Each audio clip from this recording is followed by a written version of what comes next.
Paul et Tim. Aujourd'hui on se retrouve pour une toute nouvelle vidéo. Nouvelle vidéo, ça fait longtemps qu'on n'a pas tourné de vidéo, ça fait quasiment 3 mois. Pourquoi? Parce que c'était de plus en plus compliqué. Parce que moi j'avais notamment des examens à passer le brevet. Et avec les conditions du Covid, c'était pas forcément très évident. Donc là on revient petit à petit, ça avance, ça a bien avancé depuis la dernière vidéo. Voilà, la dernière vidéo on avait isolé là-bas au fond, et du coup là on a eu le temps de plaquer et de faire les joints. On va aller vous montrer juste après. Et donc là on est en train de, notamment par là-bas, de mettre les plaques de plâtre. Donc on a isolé derrière avec de la mousse, voilà, comme ça, de la mousse de cette épaisseur là, voilà, de cette épaisseur là. Le problème c'est qu'on a dû la couper en épaisseur pour pouvoir qu'elle passe et entre la plaque de plâtre et le mur, pour pas prendre trop d'espace, parce que déjà qu'on n'a pas beaucoup, enfin c'est quand même une belle pièce, mais on n'a pas, disons, une surface de 150 millions de mètres carrés. Donc il a fallu trouver des alternatives pour me faire un petit peu plus d'espace. Donc voilà. Alors, qu'est-ce qu'on a eu le temps de faire en ces 3 mois? On a eu le temps de faire plein de trucs. Alors, venez avec moi, on va passer dans la deuxième partie. On est en plein taillage de plaques de plâtre, donc il y a un petit peu de plâtre partout, mais bon, ça c'est pas bien grave. On va réutiliser des morceaux, par exemple ici, on va essayer d'en utiliser un maximum pour en jeter le moins possible, le minimum possible. Donc, vous voyez, approche-toi JM. Donc, JM, qu'est-ce qu'il a fait? C'est uniquement lui qui taille les plaques de plâtre. Il a taillé les plaques de plâtre comme vous pouvez le voir. D'habitude, c'est moi qui fais les joints, mais là, c'est lui qui les a fait.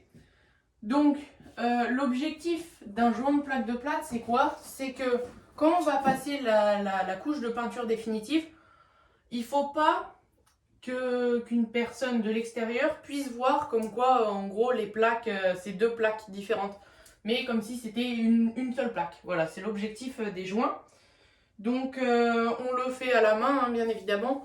C'est pour ça, on va vous montrer dans pas longtemps comment on les fait et comment on les ponce. Donc comment on les ponce, on va vous dire rapidement. C'est un achat qu'on a fait il n'y a pas si longtemps que ça. Hop, approche-toi Gigi. Alors, c'est ceci, voilà, hop. Ça c'est une ponceuse girafe, je crois que ça s'appelle. Donc ça permet de poncer les bandes de joints comme celle-ci par exemple, beaucoup plus facilement et beaucoup plus rapidement qu'avec une ponceuse ordinaire. Voilà. Ça coûte un petit peu plus cher, mais bon, c'est un investissement qu'on a dû faire parce que dans le futur, comment dire, si on la loue, imaginons, parce que pas grand monde peut se l'offrir, mais si on la loue par exemple, on peut vite la rentabiliser. Donc voilà, on a trouvé aussi une alternative, c'est que quand on ponce, on produit beaucoup de poussière de plâtre, qui est d'ailleurs très nocive pour la santé, donc on doit se protéger un maximum. Et donc on a acheté, il doit être de l'autre côté, un aspirateur, voilà, qu'on peut brancher à ça et ça fait 10 fois moins de poussière. Donc c'est mieux parce qu'après on doit tout aspirer. Déjà là ça fait déjà du blanc par terre, et donc voilà. Et aussi, moi ça c'est de mon côté, vu que c'est mon dada, l'informatique. J'ai mis à peu près 2 mois pour trouver une alternative. En gros, je veux que tout l'étage, donc toute ma chambre, il y ait des prises RJ45, c'est-à-dire des prises Ethernet, pour avoir un meilleur débit. Pour l'instant, ça me sert à rien vu que j'ai encore l'ADSL, donc une pauvre connexion. Ça, j'en ferai une vidéo qui arrive bientôt. Et donc c'est mieux le filaire. Et j'ai décidé de passer tout l'étage en filaire. Donc venez approcher, je vais vous montrer en quelques minutes comment ça marche, mais j'en ferai une vidéo plus détaillée. En gros, j'ai dû acheter du câble, comme on le voit ici par exemple. Hop, je ne sais pas si vous allez bien le voir, le câble bleu. C'est du câble RJ45. Voilà, je l'ai acheté au mètre. Ça coûte 2,20 € au mètre. Voilà, c'est pas si cher que ça. Et j'ai dû mettre au bout ceci. Ceci, c'est quoi? C'est un noyau RJ45. Celui-là, il coûte un petit peu cher. Il coûte 9 €. Donc, quand on a 10 à mettre, c'est vrai que ça fait un petit peu cher. Et vous allez dire pourquoi tous les câbles arrivent là? Parce que, tout simplement, je vais faire une espèce de baie informatique à cet endroit.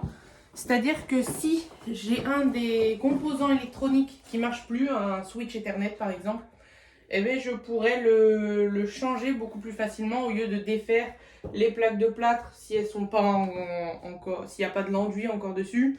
Donc voilà, c'est beaucoup plus simple. Ça coûte un petit peu plus cher, mais c'est plus simple. Voilà. Ensuite, donc j'ai mis un plastron, ce qu'on appelle là le truc blanc. C'est simple comme utilisation. Et après, faut que j'achète encore l'entourage. D'accord, mais ça c'est un petit peu compliqué à trouver, mais je vais le trouver. Ça revient assez cher tout ça, le matériel informatique, mais bon, c'est ma passion, c'est sûrement ce que je veux faire plus tard, donc au final je fais de ma passion un métier, donc voilà.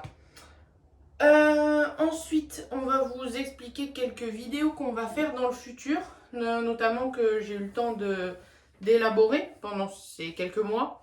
Alors, à la fin des travaux, on pense finir vers à peu près la fin décembre, début d'année, à peu près. Voilà, vu que là, il nous reste à faire toutes les bandes de joints de l'autre côté de la pièce, les poncer sur cette partie-là, mais vu qu'on a la ponceuse maintenant, ça devrait aller beaucoup plus vite. Voilà, donc les poncer ici. Peut-être remettre de l'enduit sur certains endroits, vu que là, par exemple, je peux t'approcher, JM.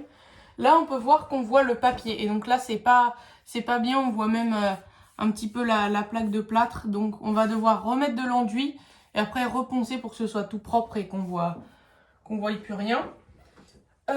Donc voilà, je crois avoir rien oublié. Et en ce qui concerne donc les futures vidéos, donc il y aura tout ça. Et il y aura surtout à la fin des travaux une vidéo qui va comparer le coût total des travaux.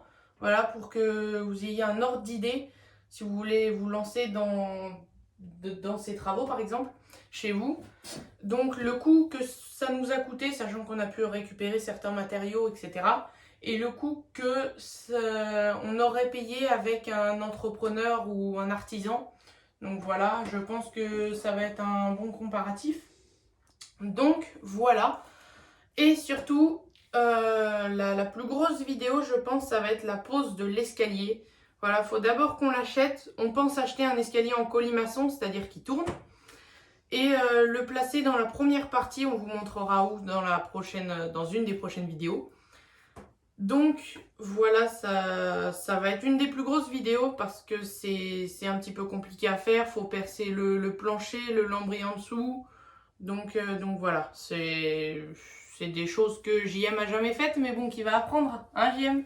Ouais. Donc voilà. J'espère que vous avez kiffé cette petite vidéo. La prochaine arrive dans pas longtemps, je vous le promets. C'est, je pense, la pose de bande de joint.